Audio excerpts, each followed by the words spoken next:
Halo, selamat siang. Eh, Ketemu lagi ya di channel Juragan Jepang. Jadi kali ini aku mau bahas tentang ignition coil atau coil ya.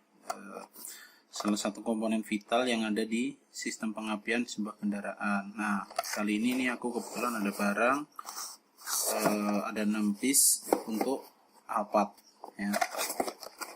Ini tadi udah saya buka sih, udah aku cek satu-satu. Nah, ini part nomornya. Jelas ya. 9091902234 ya. Ini jadi koil ini digunakan untuk Toyota Alphard yang 3000 cc ya. Kode rangkanya yang MNH 10 tahun 2004 atau 2005 ya. Jadi Alphard yang lama yang 3000 cc. Nah, koil ini, part number ini tidak hanya digunakan untuk Alphard di Indonesia saja, tapi juga banyak digunakan di hampir di seluruh dunia. Banyak yang menggunakan seri ini ya. Misalkan di Amerika itu ada yang dipakai di Highlander, Toyota Avalon atau Toyota Sienna. Begitu juga ada Lexus yang di Eropa juga kayak seperti Lexus RX 300, Camry di Eropa pun juga pakai ini. Sedangkan untuk yang kendaraan Jepang yang pakai part number ini cukup banyak ya. Misalkan ada Alphard sendiri, Toyota Estima, ada Toyota Harrier, ada Mark II, ada Kluger juga ada pakai ini, sama Lexus juga. Oke. Bentuknya seperti ini. Oke, saya buka dulu ya. Kayak gini. Jadi ini udah model coil yang terbaru sih udah kayak gini semua rasanya sekarang ya. Sorry. Nih kayak gini. Nah, ini meskipun kecil cuma agak berat ini ya. Nah, ini part numbernya ada di sini ya. Dan coil ini Toyota disuplai oleh Denso. Ini part numbernya tertulis jelas di sini. Nah, bentuknya seperti ini. Ini soketnya ada 4 soket. Nah, di sini sudah dapat karet juga ini, sama ujung ini juga dapat karet. Nah, mungkin yang perlu sedikit saya sampaikan di sini, coil ini paling vital di sistem pengapian ya, karena fungsinya itu adalah untuk merubah tegangan dari baterai yang 12 volt itu menjadi tegangan tinggi sampai sekitar 20.000 volt. Nah, nanti yang tegangan itu yang digunakan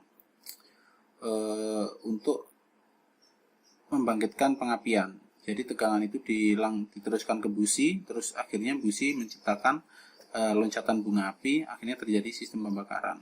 Nah, kalau yang coil sekarang satu silinder udah satu coil gini ya, satu silinder satu coil, berarti kalau misalkan 6 silinder kayak Alphard ini 3000 cc 6 silinder berarti ada coil 6, dan ini ganti semua. Ini kebetulan customer saya minta ganti semua. Kalau misalkan ada yang belum paham, kalau dulu sih nggak seringkas seperti ini ya. Jadi kalau dulu sih biasanya masih pakai kabel busi. Silindernya 6 juga pakai kabel businya aja ada 6 sana. Nah, kalau cara kerjanya sih seperti ini ya, kurang lebih. Ini nanti mohon dikoreksi kalau salah. Ini yang dasar. Nah, ini tadi saya printkan biar jelas. Jadi sistem diagram sederhananya sih seperti ini awalnya. Jadi kalau misalkan teman-teman teknisi atau adik-adik yang lagi belajar pasti dasarnya akan seperti ini. Jadi kalau dulu ini baterai ya, ini yang hijau ini massa negatif. Terus ini ada switch, ini kunci kontak. Nah, ini ada tegangan di sini. Ini coilnya yang di sini. Coil lama itu ada kumparannya seperti ini kan, ada lilitannya seperti ini. Nah, masuknya di sini, keluarnya di sini. Ini masuk ke namanya kondensor. Kalau di mobil lama itu tempatnya di dalamnya distributor sini. Jadi ini sebenarnya letaknya di sini. Nah, di dalam sini ini ada komponennya namanya platina gitu loh, yang biasanya diganti secara berkala setiap 20.000 kilo kalau nggak salah ya dulu ya. Nah, platina ini nanti fungsinya untuk memutus arus yang dari coil sini. Jadi kunci kontak on, arus masuk ke sini, ke kondensor, ke distributor sini, ke platina ya. Ini sebenarnya di sini ada komponen platinanya. terus ke massa. Nah, saat platina ini nanti memutus arus ini secara tiba-tiba, maka akan terjadi induksi tegangan tinggi di sini. Makanya warnanya merah di sini ya. Nah, tegangan tinggi di sini akan diteruskan ke rotor. Rotor ini yang ikut berputar sesuai putaran mesin. Nah, dari rotor ini nanti akan dibagi, misalkan 4 silinder ya, ke 4-4-nya sini. Nah, ini kabel busi biasanya. Kalau dulu ada kabel businya di sini ada 4. Kalau misalkan 6 ya 6 kayak gitu. Nah, akhirnya sekarang disederhanakan lagi. Jadi untuk platina, kondensor itu sudah dibuang semua dan menggunakan komponen-komponen yang lebih kecil ya. Terus apalagi ya? Ya udah itu aja sih. Dasarnya seperti itu aja. Akhirnya sekarang disederhanakan menjadi seperti ini. Dan ini semuanya sudah diatur oleh ECU ya. Jadi kapan waktu pengapiannya, maju mundurnya pengapian untuk menghindari knocking itu semuanya udah diatur sama ECU. Lewat sini, soketnya di sini nanti. Itu aja ya. Terus apalagi ya? Kerusakan nih biasanya. Untuk mobil yang mengalami kerusakan di koil ini yang pasti tenaganya kurang. Terus terasa tersendat-sendat ya. Kalau misalkan 6 silinder yang rusak satu sih mungkin tersendatnya nggak begitu besar ya. Tapi kalau misalkan mobilnya 4 silinder yang rusak 2 itu udah pasti hilang tenaga itu. Nah, terus ada yang rusaknya itu mati, ada juga yang retak. Nah, misalkan di sini tuh ada yang retak juga. Di sini retak, akhirnya loncatan bunga apinya nggak sampai di busi tapi udah keluar ke bodi dari sini. Akhirnya lemah, tenaganya lemah juga. Terus itu aja sih biasanya ya.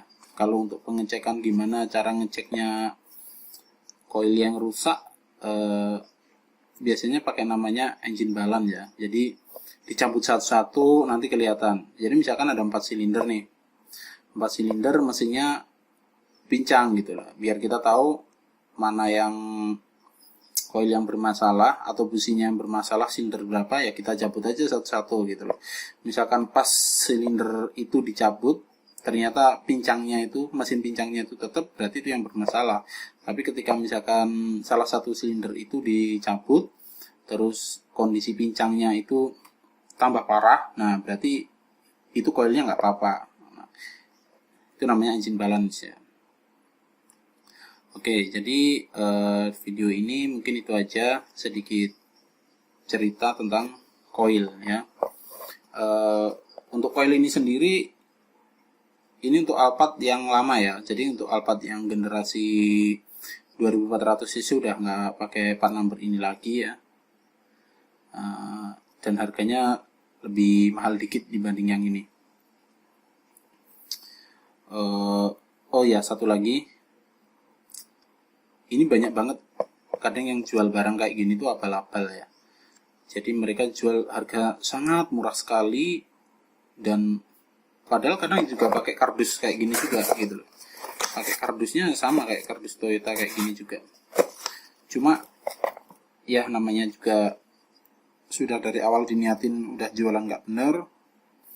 Jadi harganya itu murah banget dan itu sebenarnya barang palsu yang dikemas ulang bilangnya orisinil gitu loh.